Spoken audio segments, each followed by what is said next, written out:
Hablemos de la coherencia en los textos. Recuerda que la coherencia es el orden lógico de las ideas que se presentan en un texto para hacerlo perfectamente comprensible para el lector. Necesitas tener mucho cuidado aquí. Es muy común que en los exámenes de opción múltiple te presenten el mismo texto acomodado de diferentes maneras en cada uno de los incisos. Normalmente vemos iguales los 4 textos o no logramos identificar cuál es exactamente el error. Lo mejor que puedes hacer aquí es entender entonces cómo funcionan los conectores lógicos para acomodar una idea en el texto. Por ejemplo, los textos descriptivos tienen como finalidad decirnos cómo es algo, las características, etc. Y lo encontramos en reportajes, en descripciones literarias, en guías turísticas. Aquí la presentación genérica del objeto se refiere a decir primero qué es. Luego, ofrecer mayor detalle sobre varios aspectos, pero siempre en orden. ¿Qué es? ¿Dónde está? ¿Cómo se usa? Etcétera. Los textos narrativos se refieren a una sucesión de hechos, ya sea en cuentos, en historias, en chistes, dice tu guía. Aquí es importante respetar siempre el orden que se revisó en la unidad 2. Presentación, desarrollo o nudo y desenlace. Si no presenta este orden, es bastante sencillo poder corregirlo. Los textos argumentativos son aquellos que defienden algo y los encontramos en artículos de opinión, en discursos, en ensayos. Aquí es importante respetar también un orden muy establecido. Empezamos hablando del tema y expresando la tesis, es decir, desde qué perspectiva vas a tratar el asunto. Luego damos los argumentos o el cuerpo informativo, donde detallamos qué se piensa al respecto y qué evidencias ofrecemos. Finalmente, la conclusión retoma la idea inicial. Recuerda, introducción, postura general, desarrollo, argumentos. Conclusión, nuevamente postura general. Los textos expositivos son aquellos que desarrollan un tema o explican un concepto. Aquí empezamos normalmente presentando el tema, esto incluye las definiciones, luego desarrollando las características y finalmente dando un resumen de la situación o bien ofreciendo un comentario de cierre. Ese comentario de cierre puede ser temas relacionados, hablar de temas relacionados a lo que acabamos de exponer.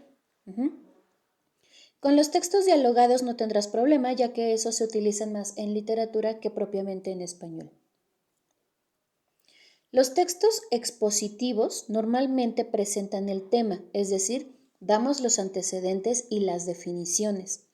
En el desarrollo hablamos de las características, los tipos, los ejemplos, las perspectivas. Y en el cierre ofrecemos los comentarios finales y también podemos indicar los temas relacionados al mismo. Ejemplo. La globalización es a menudo identificada como un proceso dinámico producido principalmente por la sociedad y que ha abierto sus puertas a la evolución informática, llegando a un nivel considerable de liberalización y democratización en su cultura política, en su ordenamiento jurídico y económico nacional y en sus relaciones nacionales e internacionales. La globalización es un proceso económico, tecnológico, político, social y cultural a escala mundial que consiste en la creciente comunicación e interdependencia entre los distintos países del mundo, uniendo sus mercados sociales a través de una serie de transformaciones sociales y políticas que les brindan un carácter global. Este texto está mal acomodado, ya que la segunda parte nos indica qué es la globalización, por lo tanto deberíamos empezar por ahí.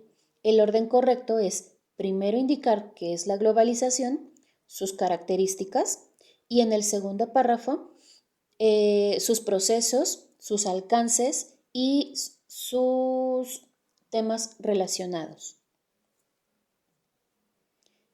¿Qué es la pancitopenia? Nuevamente, este texto está en desorden. Otras causas son infecciones, desnutrición, embarazo, tratamientos de cáncer o exposición a ciertas toxinas, sustancias químicas o medicamentos. Esa es la causa de la pancitopenia.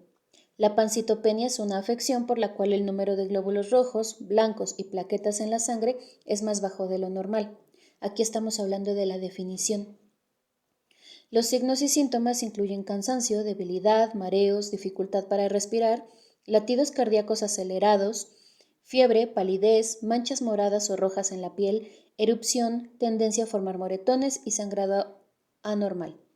Algunos trastornos autoinmunitarios de la médula ósea o genéticos causan pancitopenia. Aquí estamos hablando de las características. Se produce cuando hay un problema con las glándulas madre. Se produce cuando hay un problema con las células madre formadoras de sangre en la médula ósea. Primero tendríamos que dar la definición. La pancitopenia es una afección por la cual. Luego, se produce cuando hay un problema con las células madre formadoras de sangre. Luego, otras causas son infecciones, desnutrición y finalmente los signos y síntomas incluyen cansancio, debilidad, mareos. Este tema requiere mucha práctica, así que no te desesperes. Busca más ejemplos, toma un texto que te agrade, corta los párrafos y trata de acomodarlos en diverso orden, como si fuera un rompecabezas, para que veas cómo cambia la coherencia del texto de una forma a otra.